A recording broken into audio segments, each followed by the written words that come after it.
తెలంగాణలో 12 ఎంపీ సీట్లు గెలవాలి. ఇది కేంద్ర హోంశాఖ మంత్రి అమిత్ షా చెబుతున్న మాట. ఇంతకీ తెలంగాణలో బీజేపీకి 12 సీట్లు గెలిచే సత్తా ఉందా? అసలు క్యాండిడేట్లు ఉన్నారా అనే ప్రశ్నలు తలెత్తుతున్నాయి. రీసెంట్గా జహీరాబాద్ టికెట్ను బీఆర్ఎస్ నుంచి వచ్చిన బీబీ పాటిల్కి ఇచ్చారు. నాగర్ కర్నూలు టికెట్ కూడా బీఆర్ఎస్ ఎంపీ రాముల్ కుమార్కే ఇచ్చారు. మిగతా 8 స్థానాల్లో కూడా ఇతర పార్టీల నుంచి వచ్చిన వారికి ప్రియారిటీ ఉంటుందనే ప్రచారం జరుగుతోంది. అందుకే అమిత్ షా తెలంగాణ పర్యటన బీజేపీలో కొత్త చర్చకు దారితీసింది.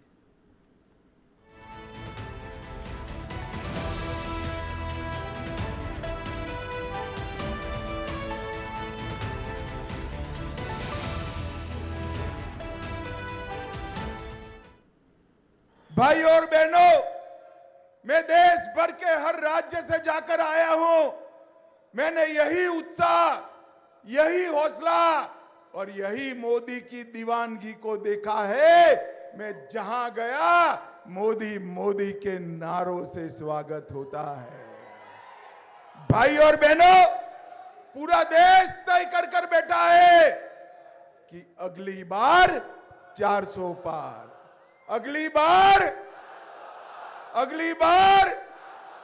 मगर मैं आज तेलंगाना आया हूं, तेलंगाना की जनता को 2 हाथ जोड़कर विनती करने के लिए और तेलंगाना के कार्यकर्ताओं का आह्वान करने के लिए 400 पार होने वाला है। उसमें तेलंगाना का 12 से ज्यादा कमल आना चाहिए।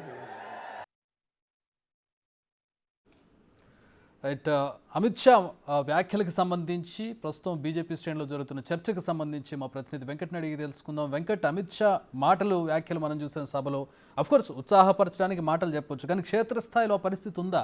టికెట్లు ఎవరికి ఇవ్వాలనే దానికి సంబంధించి ఒక రకమైన సందిగ్ధావస్థ నెలకొని ఉంది.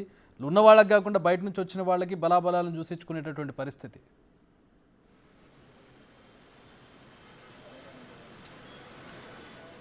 ఖచ్చితంగా మోడీ ఇప్పుడు ప్రస్తుతం బీజేపీ బీఆర్ఎస్ ఒకటే అనే చర్చ పెద్ద ఎత్తున ప్రచారంలో కొనసాగుతుంది. గత అసెంబ్లీ ఎన్నికలు కూడా ఇదే తంతు కొనసాగింది.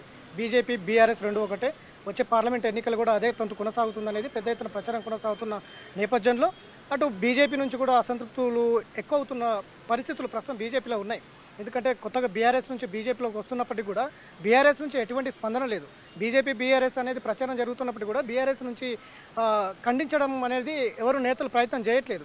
ఇప్పుడున్న పొజిషన్లో అమిత్ షా మాటలు చూస్తుంటే అమిత్ షా మాటలు ఆ వైపుకు తీసుకెళ్తున్నాయని చెప్పుకోవచ్చు. బీజేపీ ఎప్పటికీ బీఆర్ఎస్ ఎప్పటికీ ఒకటి కాదనేది స్పష్టంగా ఆయన మాటల్లో మనం వినొచ్చు. ఎందుకంటే గతంలో నుంచి కూడా బీజేపీ బీఆర్ఎస్ ఒకటే అనేది ప్రచారం నుంచి బయటకు వచ్చేందుకు అమిత్ షా వ్యాఖ్యలు ఇవాళ ఉన్నాయని చెప్పుకోవచ్చు. కాంగ్రెస్ బీఆర్ఎస్ ఎంఐఎం ఎజెండాతో పనిచేస్తున్నాయనేది స్పష్టంగా అమిత్ షా మాట్లాడుతున్నటువంటి పరిస్థితి కనిపిస్తుంది. దేశవ్యాప్తంగా కూడా ప్రాంతీయ పార్టీలన్నీ కూడా కుటుంబ పార్టీలే. కుటుంబం తమ కుమారులు కావచ్చు, తమ కొడుకులను, తమ కుటుంబ సభ్యులను అధికారంలో తెచ్చేందుకు ప్రయత్నం చేస్తున్నాయి. గత స్వాతంత్రం వచ్చిన తర్వాత కూడా గాంధీ కుటుంబంలో ఉన్న నేతల్నే అధికారంలోకి తెచ్చేందుకు ప్రయత్నాలు చేసినాయి. ఇప్పుడు రాష్ట్రంలో కూడా బీఆర్ఎస్ గత 10 ఏళ్ల కాలంలో కేసీఆర్ పరిపాలించారు. ఆ తర్వాత కేటీఆర్ని కూడా అధికారంలో తెచ్చేందుకు, ముఖ్యమంత్రిని చేసేందుకు కేసీఆర్ ప్రయత్నాలు చేస్తున్నారు. ఇట్లా దేశవ్యాప్తంగా ఏ రాష్ట్రంలో చూసినా కూడా కుటుంబ పార్టీలే ఉన్నాయి. ఒక మోడీ తప్ప, దేశం కోసం పనిచేసేది ఒక మోడీ తప్ప ఎవరు లేరు అనేది స్పష్టంగా ఆయన వ్యాఖ్యలు ఉన్నటువంటి పరిస్థితి కనిపిస్తుంది. కానీ అమిత్ షా గతం నుంచి కూడా రాష్ట్రంకి వచ్చినప్పుడల్లా ఇవే వ్యాఖ్యలు ఉన్నాయి. కొత్తగా ఇప్పుడు మాట్లాడింది ఏం లేదంటూ కూడా కొంత చర్చ జరుగుతోంది. ఎందుకంటే బీజేపీ బీఆర్ఎస్ మధ్యలో ఒక ఒప్పందం ఉంది. ఆ ఒప్పందం ప్రకారమే లిక్కర్ స్కామ్లో కవిత జైలుకు వెళ్ళడం లేదనేది ప్రతిపక్ష పార్టీలు కావచ్చు, ఇటు వామపక్ష పార్టీలు కావచ్చు వ్యతిరేకిస్తున్న సందర్భం కనిపిస్తోంది. ఢిల్లీ కేజ్రీవాల్ మీద ఉన్నటువంటి చర్యలు ఇక్కడ రాష్ట్రంలో కల్వకుంట్ల కవిత మీద ఎందుకు లేదనేది కూడా స్పష్టంగా వామపక్ష పార్టీలు కావచ్చు, ప్రతిపక్షాలు విమర్శిస్తున్నటువంటి నేపథ్యం ఉంది. కాబట్టి ఇట్లాంటి సందర్భంలో అమిత్ షా వ్యాఖ్యలు ఇవాళ ఎంఐఎంఐ ఎజెండాగానే బీఆర్ఎస్ కాంగ్రెస్ పార్టీలు పనిచేస్తున్నాయి. చోటేమియా బడేమియా లాగా వీళ్ళ రాజకీయాలు కలిసి ముందుకు వెళ్తున్నాయి. ప్రజలు మరోసారి మోసపోవద్దు అనేది కూడా స్పష్టంగా అమిత్ షా వ్యాఖ్యలు అయితే ఉన్నాయి. ఇక ముందు సోషల్ మీడియా వారియర్స్తో సమావేశం ఏర్పాటు చేసుకున్నారు. ఎల్బీ స్టేడియంలో కూడా సమావేశం ముగిసింది. ఇప్పుడు ఐటీసీ కాకతీయలో పార్లమెంట్ కన్వీనర్లతో పాటు ముఖ్య నేతలతో సమావేశం ఉంటుంది. భవిష్యత్ కార్యాచరణ మీద దిశానిర్దేశం చేసే అవకాశం అయితే కనిపిస్తుంది. Karthik, all right, thanks for the updates Venkat.